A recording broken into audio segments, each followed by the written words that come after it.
Welcome to Encounter Wargaming. I'm Jay, and today we're going to be building some generic fantasy terrain. We're going to make some cool rubber foam ruins.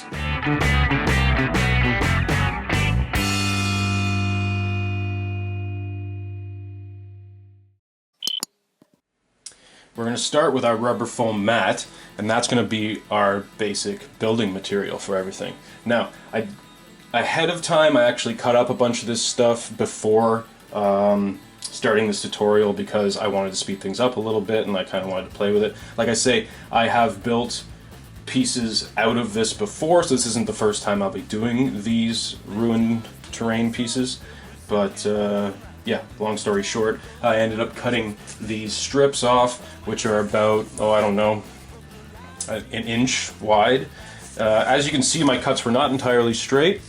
Let me try and get that on the camera for you guys. You can actually see that my cuts are not entirely straight, but that's okay because the top and bottom of the piece are perpendicular, and if these ones are a little bit off, that's not a big problem. Also, we have these sort of puzzle piece sections that come off the tiles, and these are not super useless for, not super useful for anything you want to do that's straight or whatever, because they have these odd circular pieces. But today we're going to be making more or less ruined walls out of like large rocks and stuff like that. So these will actually work out perfectly for our purposes.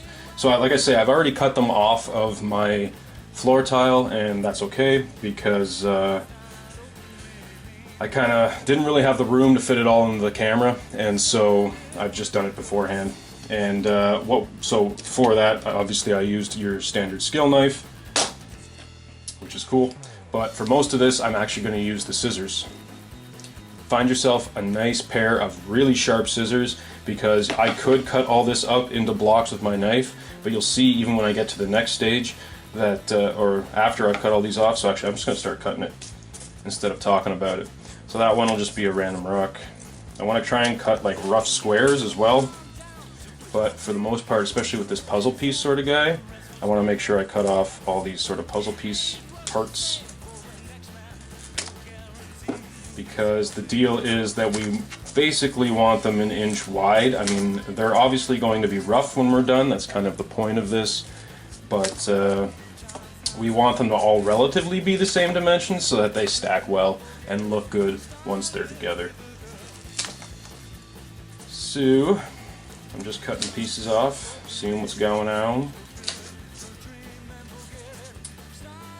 And I'm just going to keep going, cutting off squares, sort of like that, with all of this strip and all of that strip, and that's all there is to it.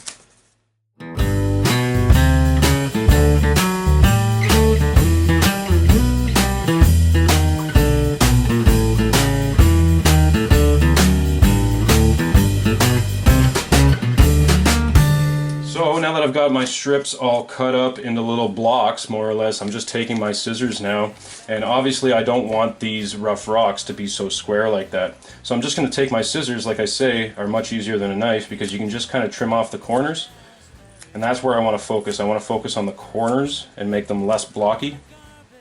So I just want to cut all the corners off, and after I've done that, I'd like to just go around and sort of look for any areas that are sort of like look like barbs rather than smooth corners. And I just want to smooth everything out to make it look like it's kind of chiseled out, you know what I mean? So that's our rough block right there. I can even take the corners and just run the scissors along the side like that. Sorry, I covered that with my thumb. I'm going to do the same thing on the other side, just to sort of bevel it off and make them look pretty. Now, like I say, it doesn't matter if these sides are all crooked and stuff, because these two sides, the top and bottom, are perpendicular, and so they should be able to stack properly. Especially because, if you guys can see on the camera there, this tile has like some kind of weird texture to it. So I want to make sure I always put that side down, because obviously we don't want to see that on our finished product. If it were in my hands, I'd probably tear you apart. And like a sponge absorbing a town, too many lives can drag a man down. I'm the black between your stars.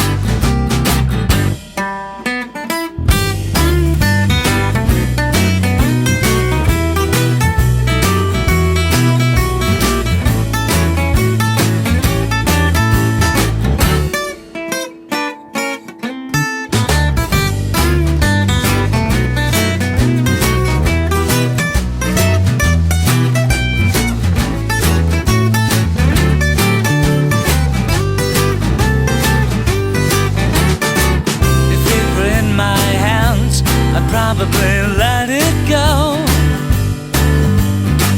If it were in my hands, I'd probably tear. So I got all those blocks there.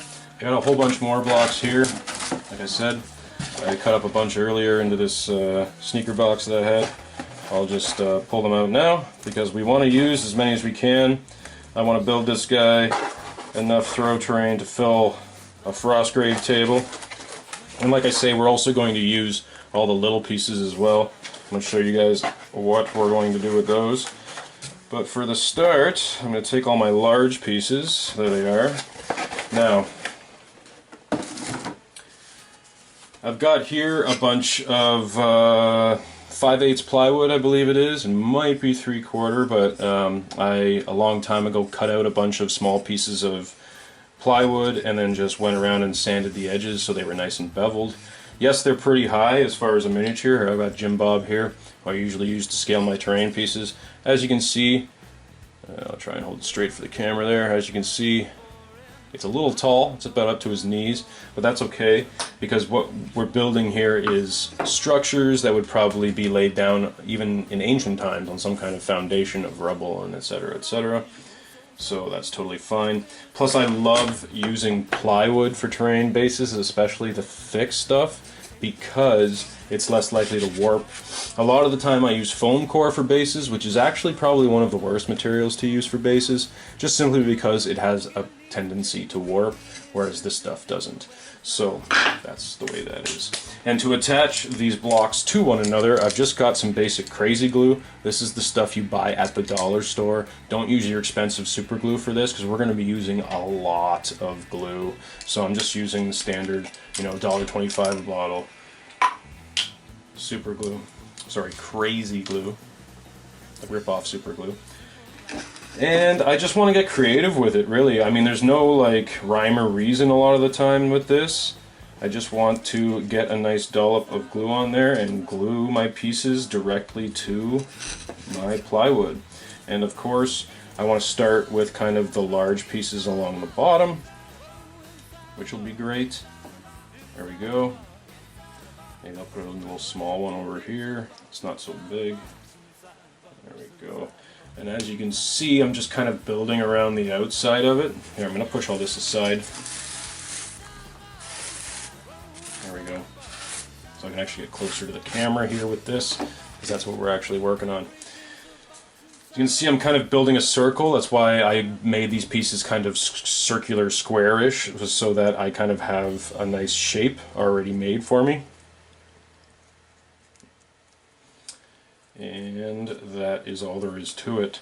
So once we have enough of them down as the base, I'm going to start building on top of them.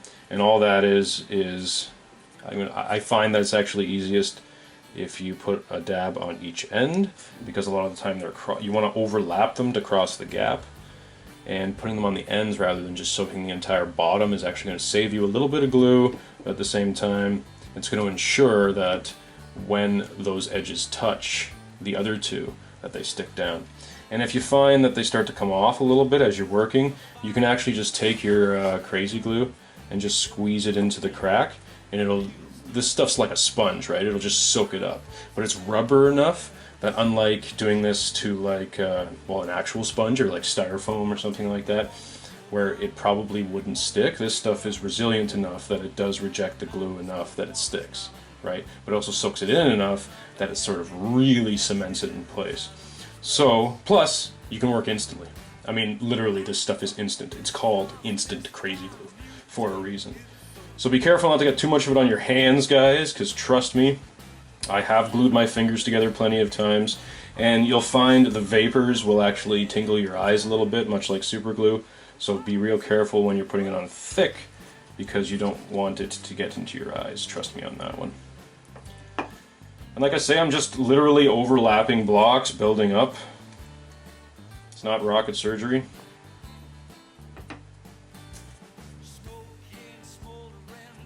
Cool.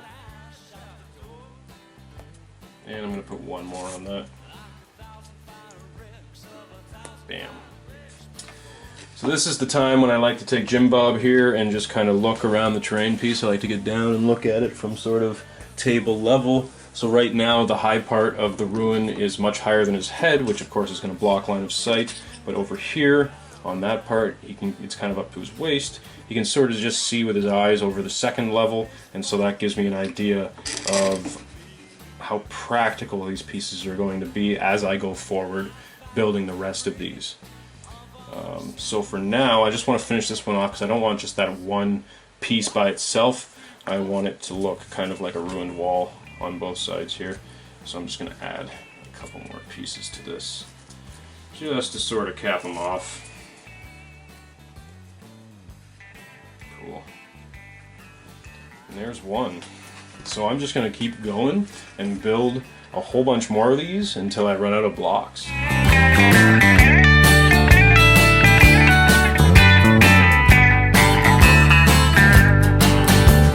She's so pretty she don't have to think, and if it's ever blue she can pave it pink. TV's the only place she don't feel bad. Pushed her through, we pulled her along in her entire life. We made her wrong, we crushed every single dream she ever had.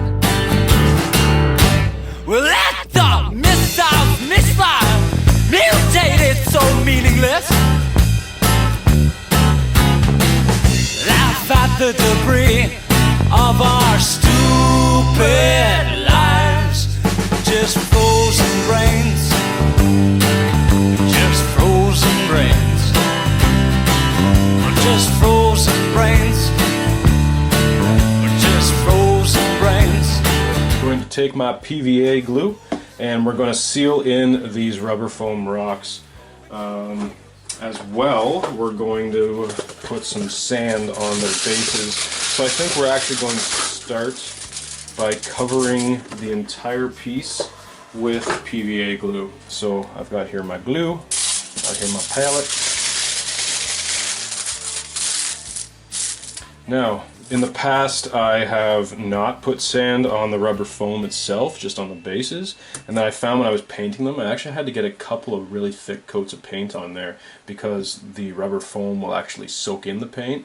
But also I noticed after I painted it, I still had my scissor marks on there. So I don't want that. So what I think I'm going to do this time is I'm going to basically cover the rubber foam, the base, everything with basing sand, so that it gives the rocks sort of a texture, like a concrete type texture, rather than seeing the smoothness or the smoothness of the natural sides of it, or the ridges from the scissors.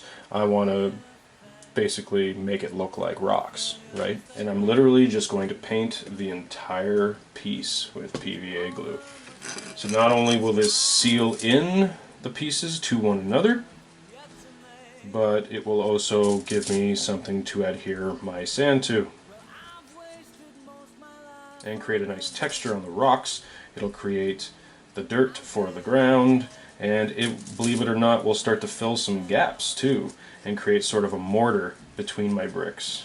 To the wall I hit, my friend, and we will surely meet again. Isn't it funny how everything works out? Isn't it beautiful, everything works out?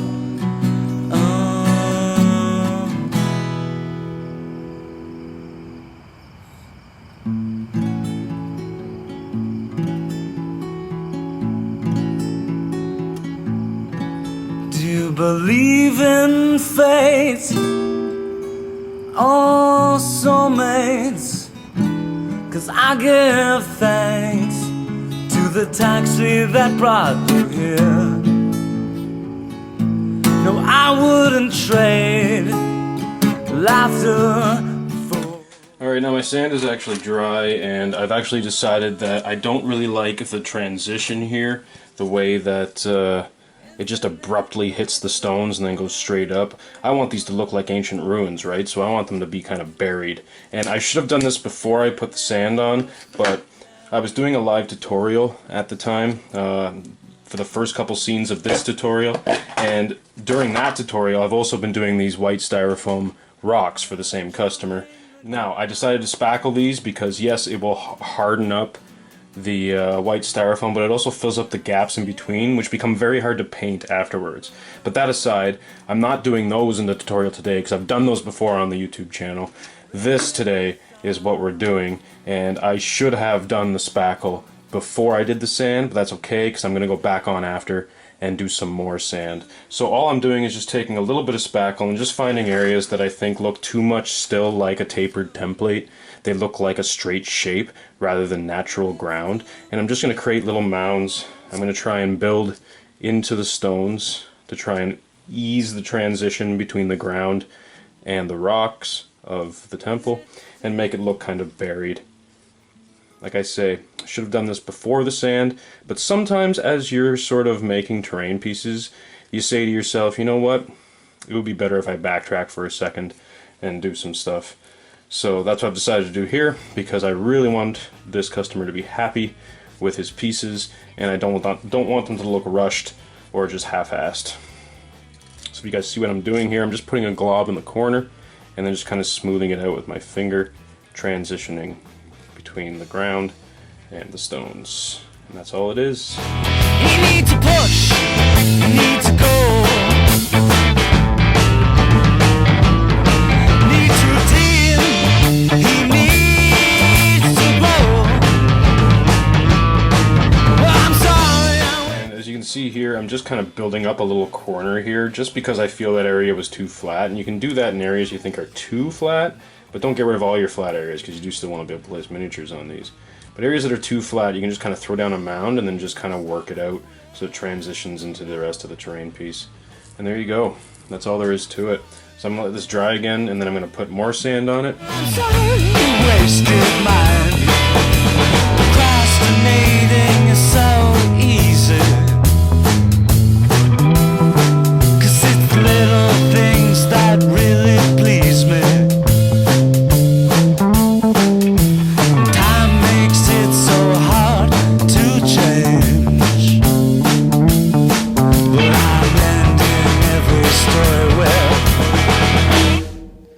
But man, those were the days.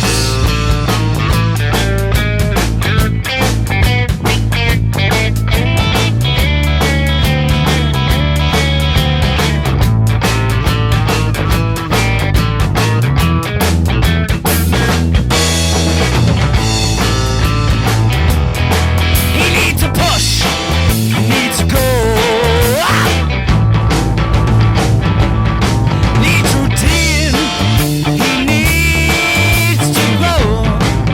As you guys probably noticed there in high speed, I went back over these a second time with the sand after I had done all 6 of them, and I'm sure you saw it when, like, I couldn't really see it as I was doing them until I got to the 6th one, but I'm sure you saw it in high speed where the first one that I did started to run as the sand got into the glue, and of course it's heavy, and when it gets wet it just turns to mud and you get kind of a mudslide down the beveled edge. So by the time I got to the 6th one, the first one, it was starting to run off a bit, so I just hit it a second time with the sand, not putting new glue or anything, just another hit of the sand, and that just really firmed everything up. So now I just gotta wait for that to dry, and I can add the final detail before I pass it on to Adam to paint. So I've decided that I just need one more detail on these pieces. Of course, we want to add as many levels to these terrain pieces as we can, just like I do with any of my terrain pieces. I like to add at least 4 or 5 good details that the eyes can pick out, so it's not just a plain, bland piece of terrain. And right now it really is just rocks and sand, but that's fine. When I pass these on to Adam, before he starts painting them, he's going to add some weapons and bits to them for this customer. But right now I just want to finish them off. I've decided with just some random scraps of wood lying around, and for that I'm just going to use popsicle sticks. Now if you guys have watched our terrain tutorials before, I use popsicle sticks quite often, and especially when you're trying to mimic wooden planks and stuff like that. There are some very basic techniques which we've gone over before. The first thing is by chopping off these circular corners, with circular edges, circular ends. Obviously, because wooden planks don't have circular ends on them, they have flat square ends. But something I've mentioned before as well is that these ends here, once you cut them, so sorry, I should say, for that I just use your standard wire cutters. These are actually needle nose pliers, but they have this cool little wire cutter bit here. And as you can see, it's kind of triangular shape. So not only do you get this pinching happen here when you chop the stick, which creates sort of a triangular edge on it, but you also get these little frays that are left over. So for that, what I like to do is just take your skill knife, and you can just sort of chop off these. You can even rip them off a bit, which is good because it actually adds to the damage factor on these pieces. Sometimes I just peel them off with my hand, and if like that one won't really go off with my hand, I can just kind of peel it with my knife. And same thing with the triangular ends. All I'm going to do is run my knife along the edge and just flatten it off the same way you would flatten off your pieces after you cut them out of a plastic sprue or whatever. Same kind of theory there. You just want to make this edge flat.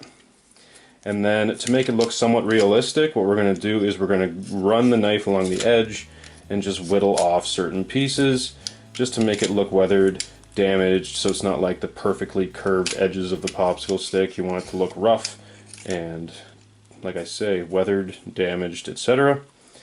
Now, obviously, I'm not going to use full planks in this one. If I was building a whole structure, I would use these full planks, but for this, I just want to use random scraps around.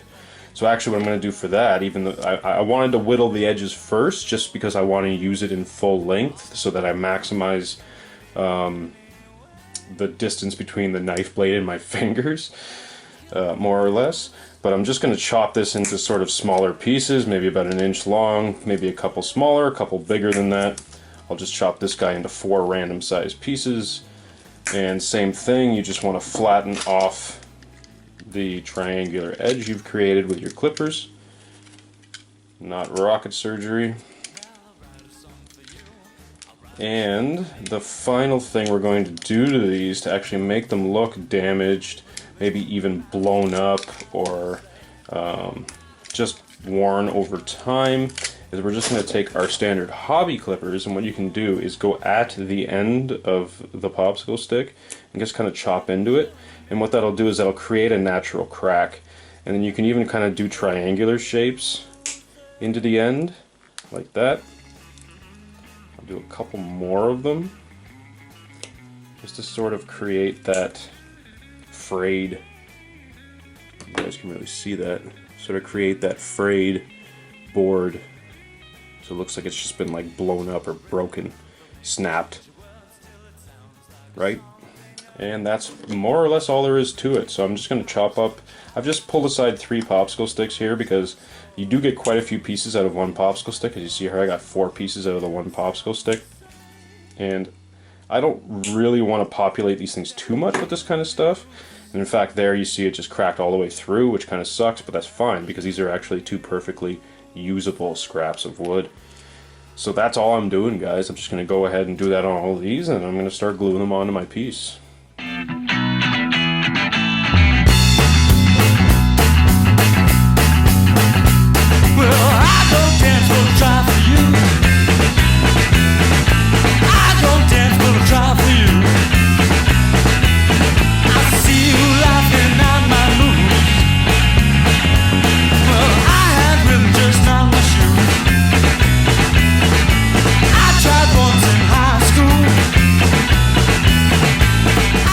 So now that I've got all my pieces cut out, I'm just going to pick up these terrain pieces that I built here, just the 6 ruins here, and randomly find spots where I think it's just a little too plain.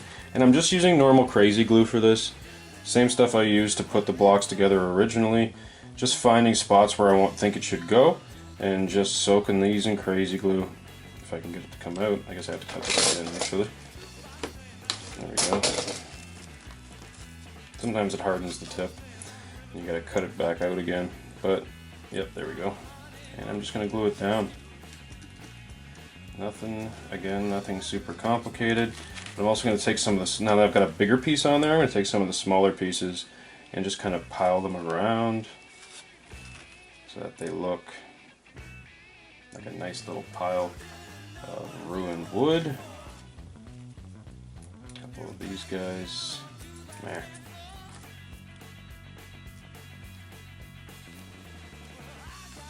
Bam. Awesome. cool.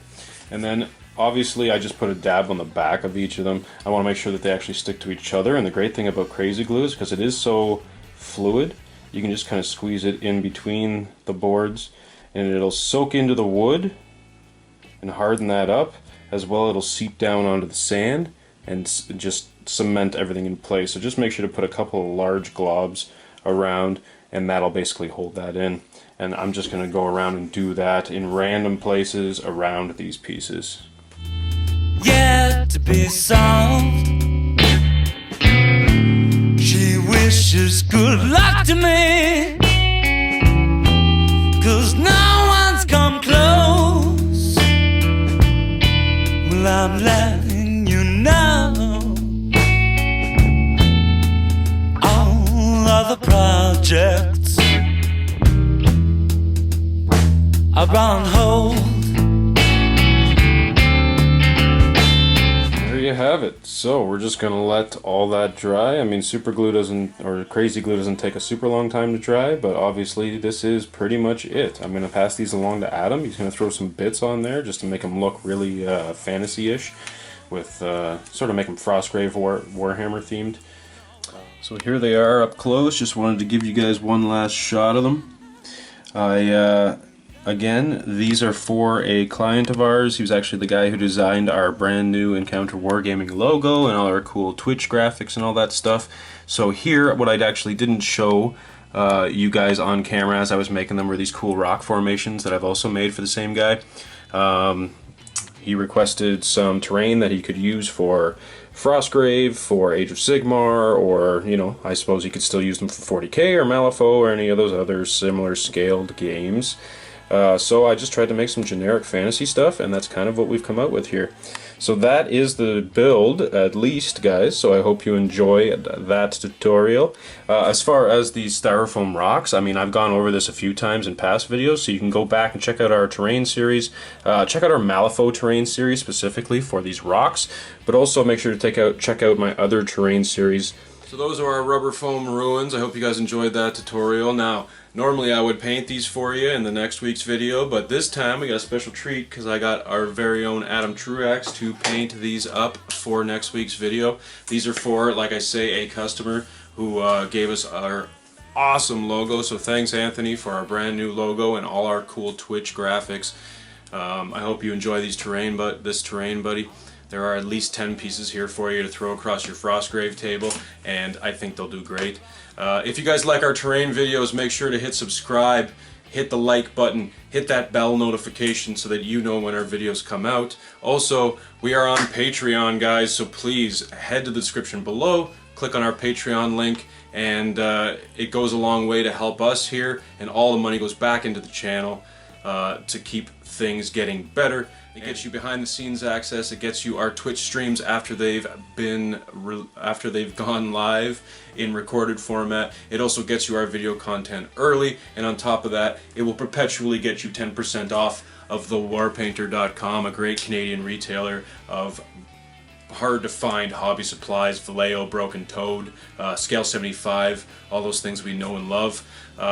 And other than that, we will see you at our next encounter.